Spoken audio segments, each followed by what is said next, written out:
কোটা সংস্কার আন্দোলনকারীদের বিক্ষোভে উত্তাল হয়ে উঠেছে ইসলামী বিশ্ববিদ্যালয়। মঙ্গলবার বেলা 11:30টায় 3 দফা দাবিতে বিক্ষোভ মিছিল ও সমাবেশ করেছে শিক্ষার্থীরা।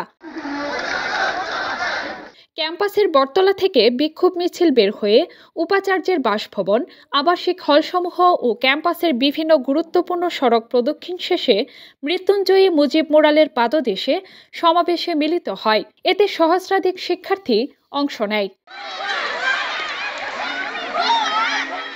শিক্ষার্থীদের দাবিগুলো হলো কোটা নিয়ে প্রধানমন্ত্রী শেখ হাসিনার বক্তব্য প্রত্যাহার, সোমবার সারা দেশে আন্দোলনকারীদের উপর হামলার প্রতিবাদ ও কোটা সংস্কারের 1 দফা দাবি। সমাবেশে শিক্ষার্থীরা বলেন, আমাদের ভয় দেখিয়ে কোনো লাভ হবে না। আমাদের ভাই বোনদের রক্ত দেখে আমাদের জীবনের ভয় চলে গেছে। আমাদের উপর যত বেশি হামলা করবেন, যত বেশি ভয় দেখাবেন, আন্দোলন তত বেশি বেগবান হবে। আরেকবার যদি আমার ভাইদের উপর হামলা করা হয়, তাহলে সবাই একসঙ্গে ছাত্রলীগের বিরুদ্ধে প্রতিরোধ করে তুলব।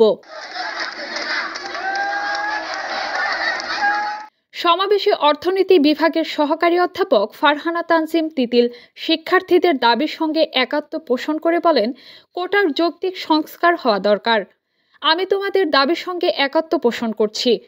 গতকাল যে ছাত্রদের উপর হামলা করা হয়েছে তার প্রতি তীব্র নিন্দা ও প্রতিবাদ জানাই। সকল প্রকারের দ্বিধা ছেড়ে সবাইকে একসঙ্গে দাবি আদায়ে সামনে এগিয়ে যেতে হবে। Kazi Mim, news desk, Moon Times news.